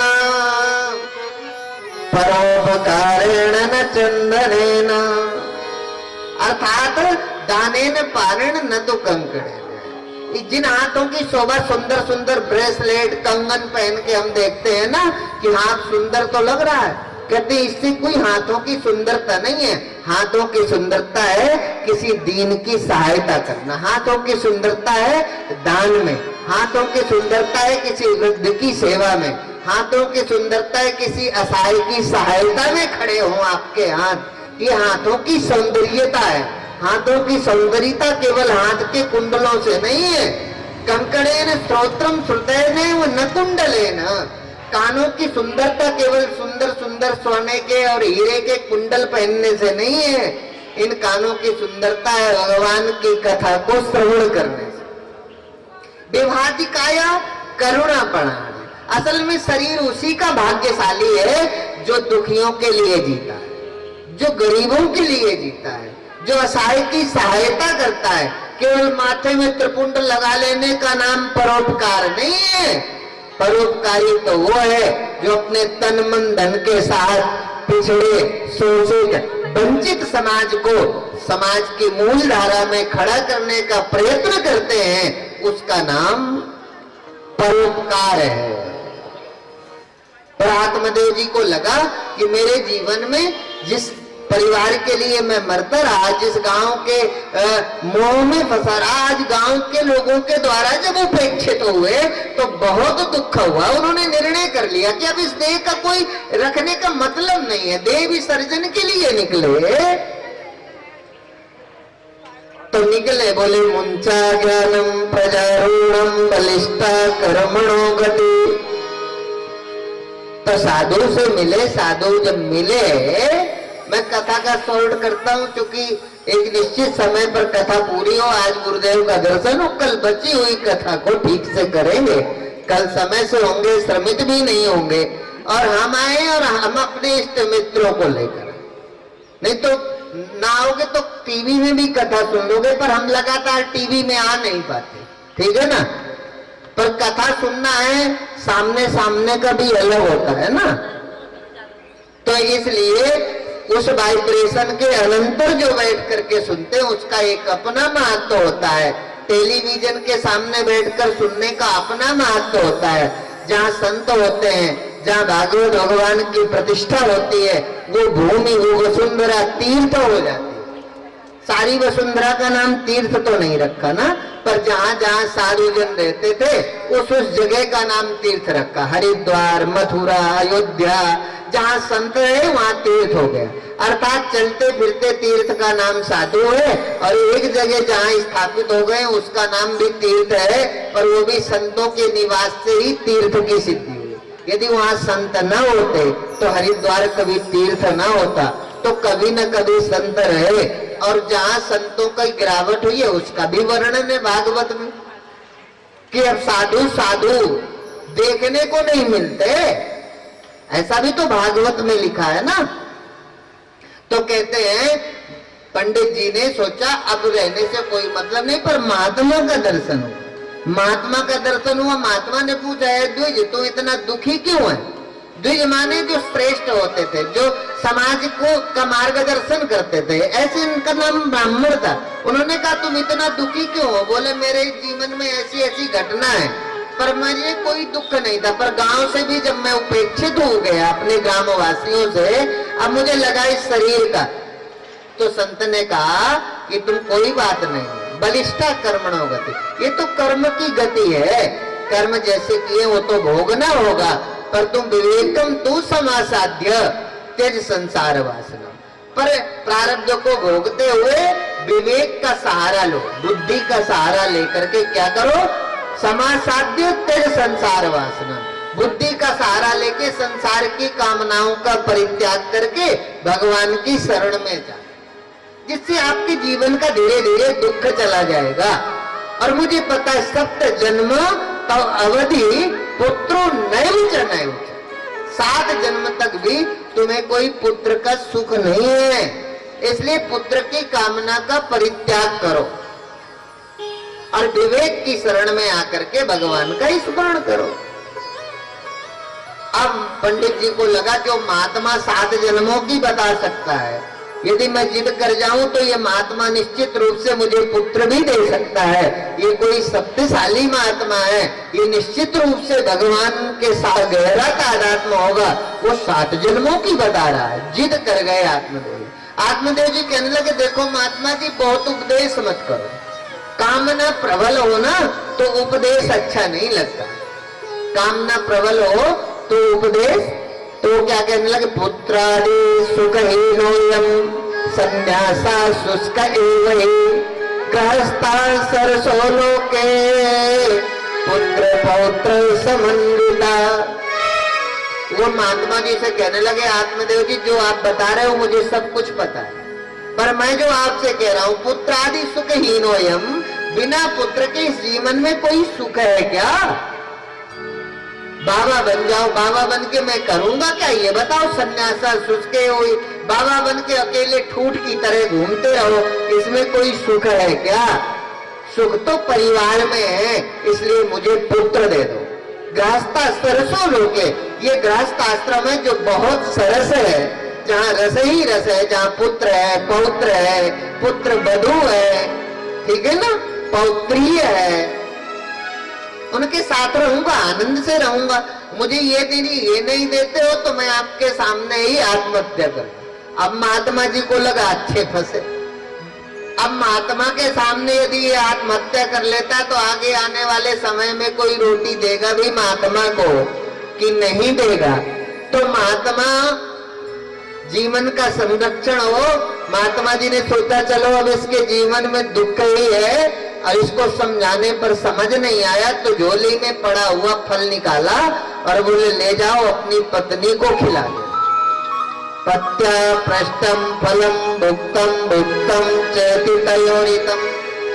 फल ले जाओ पत्नी को खिलाना, इससे आपके पत्नी के जीवन में पुत्र की प्राप्ति होगी, पुत्र हो जाएगा, आप सुखी हो जाओ। अब पुत्र तो अब जाकर के बड़े खुशी खुशी जब आत्मदेव आए तो धुंधली को आवाज लगाई। धुंधली तो आग बबूला हो गई, इतनी तेजी से क्या बजा रहे हो, इतना खुश कैसे हो, जीवन में पहली बार इतना खुश दिख रहे हो, हुआ क्या ऐसा? आत्मदेव जी बोले प्रिया कुछ मत पूछ, जो हुआ है वो बहुत अद्भुत हुआ है, वह कारण करुणा वरुणालय की कृपा से हुआ है। आज भगवान ने कृपा की, हमें एक ऐसे संत मिले कि अब हमारे जीवन में पुत्र की कोई कमी नहीं होगी। बोले ऐसा क्या मिला? बोले उन्होंने ये प्रसाद फल दिया है, आप इसको खा लो तो हमारे घर में पुत्र का जन्म होगा। वो तो स्वभाव से क्रूर थी, उसने सोचा देखो इस बुढ़ापे में पंडित जी को बाप बनने की ललक है, मेरी तरफ तो देखता ही नहीं है, मतलब मैं गर्भ मुझे रखना है। उस प्रसव उस गर्भ अवस्था में धीरे धीरे मेरी काया और कमजोर होगी, इनकी बहन आ गई तो सारा धन ही लूट के जीवन भर का ले जाएगी। कहीं घर में आग लग गई, चोर आ गए, बदमाश आ गए, भागना मुश्किल हो जाएगा और मैं 9 महीने तक इस गर्भधारण की पीड़ा को झेलूं, फिर प्रसव काल की उस पीड़ा को झेलूं और इनकी बाप बनने की कामना मेरे जीवन की कोई परवाह नहीं। पर लेके फल रख लिया, बहुत दुखी हुई, पड़ोस की माताओं को बुलाया, बोले देखो इस बुढ़ापे में पंडित जी को बाप बनने की शौक लगी है, अब बुढ़ापे में ये बाप बनेंगे, मेरी दुर्दशा की इन्हें परवाह नहीं। पड़ोस की माताओं ने कहा कि मातृत्व का जो वात्सल्य है, जो प्रेम है, प्रेम का प्राकट्य तो किसी भी माता के जीवन में तब होता है जब उसके जीवन में किसी संतान का जन्म होता है, तब एक प्रेम की धारा हृदय में प्रकट होती है। ये तो प्रेम का विस्तार है। हम कोई मर थोड़ी गए, हम सबके बच्चे हुए हैं, बहुत सारे आपकी उम्र की माताएं उनको भी बच्चे हैं और बच्चे हुए हैं। बच्चे पैदा करने से कोई मरता नहीं है, पीड़ा होना अलग है।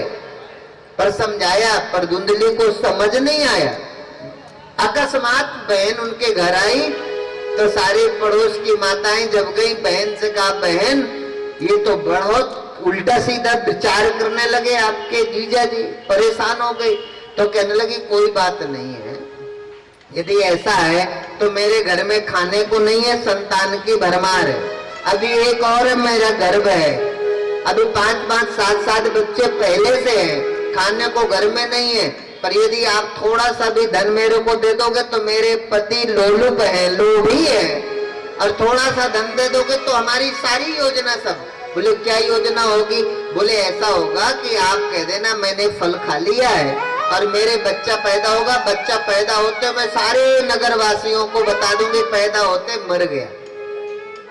अब ये बात हो जाएगी, उस बालक को चुपचाप मैं आपके यहाँ रख जाऊंगी और आप थोड़ा सा धन दे दोगे तो मैं पति को दे दूंगी, जिससे मेरा पति भी चुप रहेगा। और मैं आप जीजा जी से कहना कि मेरे स्तनों में दूध नहीं है, बच्चे के पालन पोषण में दिक्कत है, तो मैं आकर के घर में रह के बच्चे का पालन पोषण भी करके चली जाऊंगी, मुझे कोई दिक्कत नहीं। धुंधली बोली देखो ये अपने अपने होते, ये हुई ना बहन की बात, बहन बहन होती है, पड़ोसी पड़ोसी होती है, और वो बड़ी खुश हुई। तब बहन ने कहा ये तो ठीक है, पर ये फल भी तो गाय को खिला दो, पता तो चल जाए बाबा जी के फल में ताकत कितनी है। वो फल जो है गाय को खिला दिया, और गाय जब फल खा गई तो गाय भी गर्भवती हो गई। अब गर्भ काल का जब समय पूरा हुआ और इधर जब धुंधली के बहन के बालक हुआ, ठीक वैसी ही योजना थी, पूर्व सुनिश्चित योजना के अनंतर अपना बालक ला करके अपनी बहन धुंधली को दिया और स्वयं वापस चली गई और उसी योजना के अनंतर आकर के बच्चे को पालन करने लगी। कुछ ही दिन बाद गाय के भी एक बालक का जन्म हुआ। अब बालक का जन्म हुआ तो खुशी का तो अतिरेक हो गया आत्मदेव जी महाराज के जीवन में। लगा अभी तो पत्नी के नहीं होता था, अब संत की कृपा क्या हुई, गाय के तक बच्चा पैदा हो गया। अब खुशी से झूमने लगे। धीरे धीरे वो बालक बड़े हुए तो नामकरण संस्कार की बात आई। तो आत्मदेव जी ने सोचा इनका नामकरण संस्कार किया जाए। तो नामकरण संस्कार करने के लिए जैसे उद्यत हुए तो धुंधली बोली, भाई 9 मास तो मैंने गर्भ में रखा, प्रसव पीड़ा को मैंने झेला और नाम रखने की बारी आई तो आप रखोगे, इसलिए उसकी पीड़ा को मैंने सहा है, इसलिए मैं अपने पुत्र का नाम स्वयं रखूंगी। आत्मदेव जी को लगा पुत्र हुआ, नाम ये रख ले हम रख ले, इससे क्या फर्क पड़ता है। तो नाम रखा कि मेरा नाम धुंधली है, इसलिए मेरे पुत्र का नाम धुंधकारी हो, धुंधकारी रख लिया। अब गाय का पुत्र जो था उसके कान जो थे गोकर्ण, गाय के कानों से मिलते जुलते थे, उसका नाम आत्मदेव जी ने गोकर्ण रखा। ठीक है ना। गोकर्ण पंडितों ज्ञानी धुंधकारी महाखला। धुंधकारी धीरे धीरे जब बड़ा हुआ बहुत दुष्ट आचरण करने वाला। वो पड़ोसी के बच्चों को मारना, किसी की आग लगा देना, किसी का सामान कुएं में फेंक देना और बहुत तरह से उलझना जब आत्मदेव जी के यहाँ आने लगे।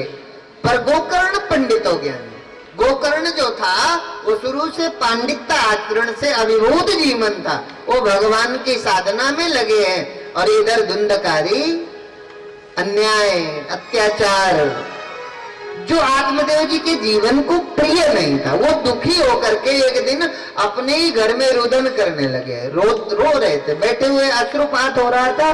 तब गोकर्ण जी जब मंदिर से वापस आए, अपने पिता की आंखों में आंसू देखा, पूछा पिताजी हुआ क्या है, क्यों रुदन कर रहे हो, क्यों रो रहे हो। तो सारी कहानी बताई। तब गोकर्ण जी ने कहा, पिताजी जिसको तुमने अपना माना है ये अपना नहीं है। देहोस्तिमान जाया सुतादिषु सदा ममतां विमुञ्च पश्चान्निशं जगदिदं क्षणभङ्गुनिष्ठं वैराग्य राज्य रसिको भवभक्तिनिष्ठा। जिसको तुमने अपना माना है ये मैं और मेरा ही तो मुझे दुख देता है, इसलिए इस मैं और मेरे से मुक्त हो जाओ। देहोस्ति मानसुरुदरे भी मतिम तजत्तम, जिस देह में मैं हूँ ये मेरा है, ये तो केवल हाड़ मांस रुधिर का एक पिंड है जिसमें तुम्हारी बुद्धि ने मैं और मेरा खड़ा किया है। इस मैं और मेरे का परित्याग करते हुए जाया सुतादिषु सदा ममताम विमुंच। ना यहाँ किसी की कोई पत्नी है, न ही पुत्र है, स्थायी रूप से किसी का कोई नहीं है, सब बीच में मिले हैं, बीच में ही छूट जाएंगे। इसलिए आज आपके अनुकूल परिस्थिति नहीं है। जब आपके चारों तरफ प्रतिकूलताओं ने आपका डेरा जमा रखा, आप इसको छोड़ो और पश्चा निशम जगदीदम क्षणभंगु निष्ठम, इस संसार को क्षणभंगुर समझो, एक एक क्षण खत्म हो रहा है। इसलिए वैराग्य राज्य रसिको भवभक्ति निष्ठा, विरक्त भाव से परमात्मा का स्मरण करते हुए अपना शेष जीवन व्यतीत। ये सुनते ही आत्मदेव जी तो घर का परित्याग करके वन में चले गए। पिताजी के जाने के बाद स्वयं गोकर्ण जी भी तीर्थाटन में निकल गए। और इसको कहा बोले धर्मम भजस्व सततम तजलोक धर्मा सेवस्व साधु पुरुषन्ते काम कृष्ण अन्याश्च दोषु गुण चिंतनमासु मुक्तौ सेवा कथारसमहो नितरां प्रियत्वम्। इस श्लोक का विस्तार तो बहुत है, पर समझने की बात यह है जो हमारी शिकायत, हमारी शिकायत जो है कि क्या करें महाराज, हम तो गृहस्थी हैं, समय नहीं मिलता, हम कब भगवान का जाप करें, कब भगवान का स्मरण करें। तब व्यासकार जी ने हमारा वो समय भी देख लिया जो हमें भी पता नहीं था, हमारी दृष्टि नहीं जाती थी, हमें लगता था हम गृहस्थी हैं, समय नहीं है। तब व्यासकार कहते हैं एक समय है तुम्हारे पास, अन्याश्च दोष गुण चिंतनमासु मुक्त्वा, ये वाला समय है। कौन सा? जब बैठ करके कहते हैं अरे ये तो आदमी बहुत अच्छा है, ये तो कहते ये बहुत बुरा है, ये बहुत अच्छी है, वो बहुत बुरी है। जब हम एक दूसरे की निंदा और स्तुति करते हैं बैठकर, जब दुकान नहीं चलाते, जब बच्चे को ट्यूशन नहीं पढ़ाते, जब और कोई काम नहीं होता, विशुद्ध रूप से बैठकर या तो हम किसी की स्तुति करते हैं, अच्छाई बोलते हैं, या किसी के विषय में बुरा बोलते हैं। अन्याश्च दोष गुण चिंतन मास मुक्त्वा सेवा कथा रसमा हो नितराम देवत्वम। उस समय को बचा लो, दूसरे की निंदा स्तुति में मत लगाओ। आपका मन करे तो साधु सेवा कर लो, मन करे तो भगवान का जाप कर लो, मन करे तो गीता और उपनिषद को सुन लो, जो मन करे अच्छा काम कर लो। उससे क्या होगा? जीवन में शांति होगी, समृद्धि होगी। जब जगत का कोई भी व्यक्ति आपका साथ में, तब परमात्मा आपके साथ खड़े होंगे। उस समय वो समय निकाल लो, थोड़ा सा तो है।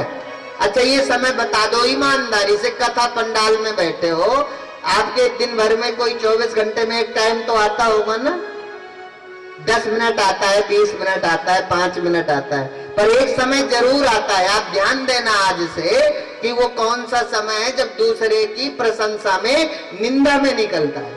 ये व्यास जी ने देखा है, मैंने नहीं देखा। ये भागवत ने जिस आंख से देखा है इस जीवन को, वो आंख हमने देखी। गुरु की कृपा से हमें वो देखने में आया जिस आंख से व्यास जी ने इस जीवन को देखा है। इसका नाम भागवत है, जो हमारे अंदर छुपे हुए सत्य को। अब गोकर्ण जी चले गए, इधर आत्मदेव चले गए, अब स्वतंत्र हो गया धुंधकार। अब स्वतंत्र हो गया तो सूत जी महाराज बोले सौनकादि ऋषियों से कि इतना नहीं, जब घर में कोई नहीं रहा तो वो बुरी आदतों से ग्रसित था, तो 5 वैश्वाओं को घर में ले आए। 5 स्त्रियों से उसका संपर्क था, वो 5 स्त्रियों को घर में लाके रख लिया। पहले तो कामना से बंधा हुआ था, 5 स्त्रियों की पूर्ति कैसे हो, सबकी अपनी अपनी कामनाएं थी। माता से कहा कि मैया कुछ धन दे दो। मैया ने कहा बेटा जितना धन था मैंने सब दे दिया। पिताजी घर छोड़कर चले गए, भाई तीर्थाटन में चला गया, अब कोई धन संग्रह करने वाला नहीं है, धन है ही नहीं, जो था मैंने दे दिया। तो क्रोध से आग बबूला हो गया। कामी होगा ना वो क्रोधी बहुत होगा। कामनाओं से भरा हुआ जीवन क्रोध की अग्नि में जलता है। वो क्रोध से भर गया और उसने क्या किया, मैया की चोटी को पकड़ा और बोले पितुरयु परते तेन जननी ताडिताव्रतम क्वावित्तम तिष्ठं ब्रूहि अनिश्चेलतया न चेत। कहा मैया ये तो धन दे दे, और तू मेरे स्वभाव को जानती है, मैं तेरी चोटी पकड़ के अपने पैरों के प्रहार से तेरे प्राणों का हरण, अपनी लातों से मार मार के तेरे प्राण ले लूंगा, लातों से। ऐसा सुना तो माँ का हृदय विदीर्ण हो गया। आज लगा कि संस्कार की कितनी बड़ी जरूरत है आज संतान के। हम संतान को कई आपने न्यूज पेपर पढ़े होंगे, टीवी में देखा होगा कि बच्चे कमा रहे हैं, माँ घर में रह रही है, मर गई, फ्लैट में किसी को पता ही नहीं चला, जब ताला खोला तो अस्थि और पंजर थे घर में। ठीक है ना। और हमारी संस्कृति क्या, मातृदेवो भव, माता और पितृदेवो भव। माता देवी है, पिता देवता है, गुरु देवो भव। हमारी संस्कृति में क्या है, इनको पूज के, इनको पूजते हुए मनुष्य जीवन की श्रेष्ठता को प्राप्त करता था। इनके पूजन से हमारे जीवन में कुछ लाभ है। चत्वारि मानि वर्धन्ते, चत्वारि मानि कर्माणि है ना। तो आप अपने जीवन में ये देखो कि 4 चीजें हमारे जीवन में सहज बढ़ती हैं। कैसे? अपने माता पिता की, गुरुजनों की, भगवान की सेवा करने से। आयुर्विद्या यशो बलम, आयु, विद्या, यश और सामर्थ्य शक्ति बढ़ती है, ये कोई बताने वाला नहीं, इसका उदाहरण नहीं है, वो ये नहीं कह सकता। एक बार देश के प्रधानमंत्री पीएम जो बने मोदी जी, उन्होंने ये दिखाया, माँ को प्रणाम किया कि माँ के आशीर्वाद से मैं पीएम बना। तो न जाने कितने बालक जो कभी माँ को प्रणाम नहीं करते थे, वो चोरी छुप के आदत डालने लगे माँ को प्रणाम करने। उन्होंने लिखाया कि माँ के आशीर्वाद से मैं प्रधानमंत्री, और निश्चित रूप से जब भी आप बनोगे ना, तो कभी ना कभी माँ के आशीर्वाद से ही आप कुछ बन सकते हैं।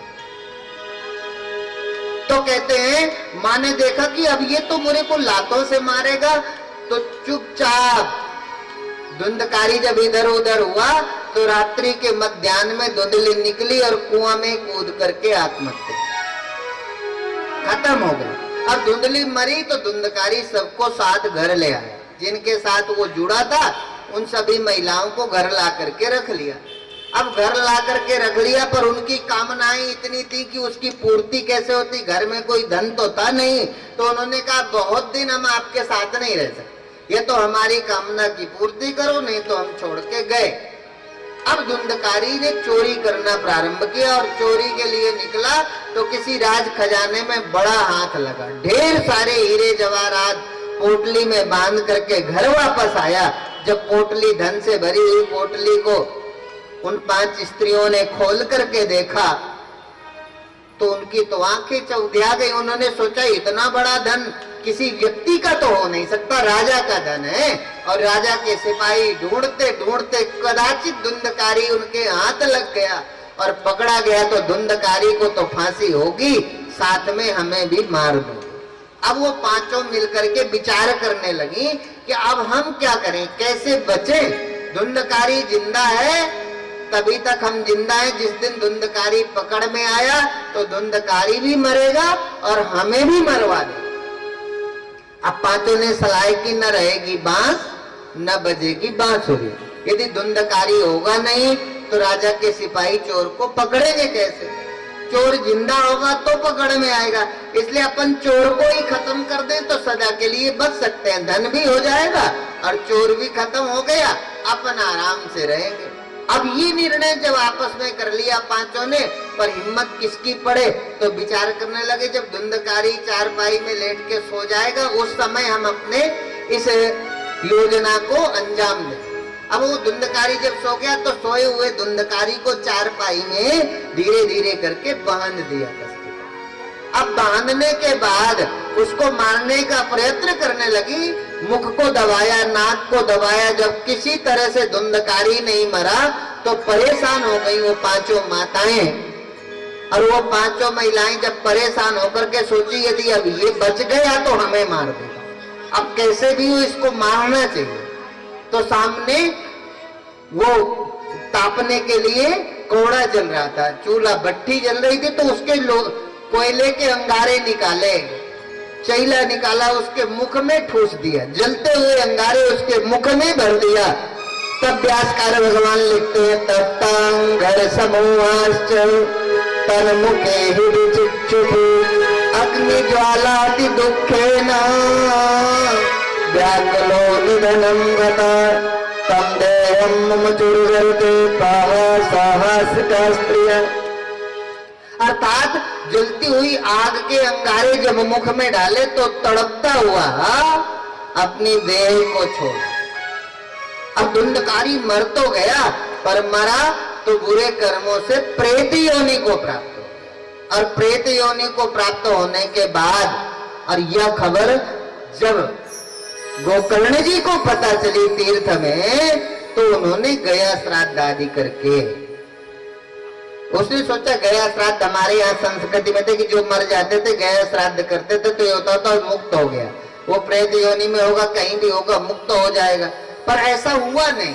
जब गोकर्ण जी वापस आए और एक दिन रात्रि में जब वापस आए अपने घर में रुके, तो अनेक तरह के रूप धारण करके उस प्रेत योनि को प्राप्त धुंधकारी बार बार गोकर्ण जी के पास आता।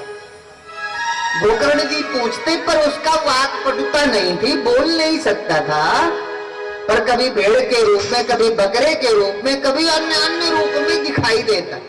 उन्होंने अपने कमंडल से जल लिया और जल को अभिमंत्रित करके जैसे छींटा मारा तो उनकी वाक्पटुता प्रस्फुटित हुई और वो कहने लगा अहम भ्रातासुरेऽस्मि द्वन्द्वकारी तनामत स्वके नैव दोषेण ब्रह्मत्वं नासितं मया।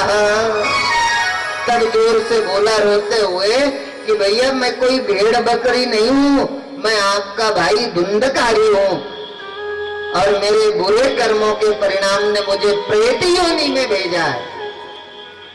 तो कहने लगे मैंने तो तुम्हारे लिए गया श्राद्ध किया है, तुम अभी मुक्त नहीं हुए। तब धुंधकारी कहने लगा गया श्राद्ध सतेनापि ना मैं मुक्ति भविष्यति। एक दो गया श्राद्ध की बात नहीं, 100 गया श्राद्ध कर दो। सतेनापि, सत माने 100 गया श्राद्ध भी करोगे तो भी मेरी मुक्ति, क्योंकि मेरे कारण मेरे बाप ने असमय से घर को छोड़ा और भगवान का स्मरण करते देह का परित्याग किया। मेरे कारण मेरी माँ ने अर्धरात्रि में कुआं में कूदकर अपनी जान दे दी। मेरे कारण आप जैसे धर्मात्मा भाई तीर्थाटन को निकलने के लिए मजबूर हुए। मैं हूँ जिसने दुष्चरित्रता की वो पराकाष्ठा को पार किया, इसलिए मैं बहुत बड़ा पापी हूँ, मैं एक दो गया श्राद्ध से मुक्त नहीं हो सकता। तब गोकर्ण जी ने सोचा अब क्या करें और कोई उपाय, तो सूर्य का स्तंभन किया। तब आकाशवाणी हुई कि श्रीमद्भागवतं मुक्ति सप्ताह वाचनम कुरु। तब कहा कि आप सप्ताह वाचन करो। भागवत महापुराण में ये सामर्थ्य है कि एक प्रेत योनि को प्राप्त धुंधकारी को मुक्त करे। ये धुंधकारी क्या, अरे इसी का यही तो एक विज्ञान है, इसी को तो समझना है, इसी को समझना है कि ये विज्ञान है क्या। बोले यही है, 5 स्त्रियां जो धुंधकारी के पास है ना, वो 5 वेश्याएं नहीं है, हम सब धुंधकारी हैं। हमारे सबके पास 5-5 स्त्रियां हैं। तुम न चिंता करना, तुम लोग पतियों से जाके मत पूछना कि ऐसा कह रहे थे, ठीक है ना, कभी भ्रम हो जाए। हम सबके 5, हमने शादी नहीं की ना तो हमारे भी 5 स्त्रियां हैं। आपने शादी की है तो भी आपके पास 5 पत्नियां हैं, हमारे पास भी 5 है, ठीक है ना। वो 5 इंद्रियां हैं, ठीक है ना। ये धुंधकारी ही हमारा मन है, ठीक है ना। और गोकर्ण माने होता है, गो माने इंद्रियां, जो समस्त इंद्रियों से आहर्निश भगवान का स्मरण करते हैं वो सब गोकर्ण है। जो मन के अनुसार चलते हैं वो सब, इसलिए। और बुद्धि क्या है, धुंधली है। बुद्धि मतलब अविद्या, अविद्या का नाम धुंधली है। जो जगत है नहीं वो दिखाई देता है, जो है वो दिखता नहीं है, इसलिए ऐसी बुद्धि का नाम धुंधली है। और ये जो सप्त ग्रंथि वाले बांस की चर्चा होती है ना, ये सप्त ग्रंथि वाला बांस कौन है, बोले ये देह ही सप्त ग्रंथि वाला बांस है। काम क्रोध लोभ मोह मद मत्सर अहंकार, और ये 7 चक्र भी तो है ना, मूलाधार है ना, स्वादिष्ठान मणिपुर, ये 7 चक्र है। ये क्रम से 7 दिन में प्रस्फुटित होना है। तो इनको क्या करना है, ये 7 दिन में सुनते सुनते तेने अंबांगमयी मूर्ति प्रत्यक्षा वर्तते सेवनात् श्रवणात् पाठात् दर्शनात् पापनाशिनी। ये भगवान की वांगमयी प्रतिमा है भागवत। इसको सुनने से, इसको छू के प्रणाम से, सेवनात् श्रवणात् पाठात् इसका पाठ करने से, दर्शनात् इसका दर्शन मात्र, पाप नाशनी हमारे जीवन के पापों को दूर करती है। इसलिए इन पापों से धीरे धीरे कैसे मुक्त होंगे, सत्संग में। एक दिन में कुछ नहीं होता, धीरे धीरे हम जो है थोड़ा थोड़ा, एक दिन में तुम घी पिला के किसी को पहलवान नहीं बना सकते, बल्कि एक दिन में घी पिला के मार तो सकते हो, पहलवान नहीं हो सकता। पर पहलवान बनाने के लिए आपको कुंटलों घी खिलाना होगा, पर वो धीरे धीरे खिलाना होगा। ऐसे ही हमारा मन है ना, एकदम ज्यादा खिलाओगे तो परेशान होगा, इसको धीरे धीरे कितना जैसे जगत के सब कामों में हम अपना समय देते हैं, ऐसे क्षण भर उस अविनाशी अकाल पुरुष का दर्शन करने का, अकाल पुरुष का स्मरण करो, सिमरो, सिमिर सिमिर सुख पाओ। उसकी याद ही अमृत है, उसको याद है तो आबाद है, भूला तो बर्बाद है। उसकी याद है तो तुम मर नहीं सकते, और अकाल पुरुष को भूले तो तुम बच नहीं सकते। इसलिए उसका स्मरण करते हुए आए एक संकीर्तन के साथ हम पूज्य सद्गुरुदेव भगवान का पावन दर्शन करेंगे। तत्पश्चात कल ठीक समय से आएंगे और समय से ही कथा का विश्राम होगा, आरती होगा। और रोज के नहीं है, पर ये निश्चित है कि यदि कथा सुनना चाहोगे तो रोज कथा सुनाएंगे। और बीच बीच है ऐसे उत्सव, जहाँ नंद भवन में जब लाला का जन्म होगा तो भी नाचना ही होगा। अब लाला जन्मे और नाचे नहीं तो भी अच्छा नहीं लगेगा। फिर लाला का ब्याह हो जाएगा तब भी न नाचे तो अच्छा ना लगेगा, है ना। तो नाचने के जो अवसर हैं, पर बिना अवसर के नाचना तो अपन को तो समझ आता नहीं, पर तुम जब चाहो तब नाच लो, तुम्हारी इच्छा है। पर ये 84 से नाचना बंद हो जाए, इसके लिए कथा सुनो। हरि शरणम हरि शरणम हरि शरणम हरि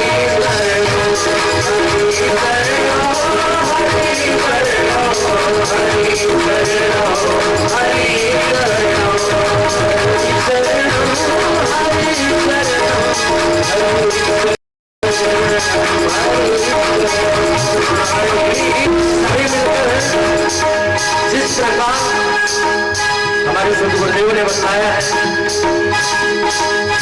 एक से एक पापी यहाँ पर चढ़ गए हैं भगवान का नाम लेने से। अरे हमसे भी जो कोई गलती हुई हो तो कम से कम भगवान का कीर्तन करके अपने दोष भी मिटा लें।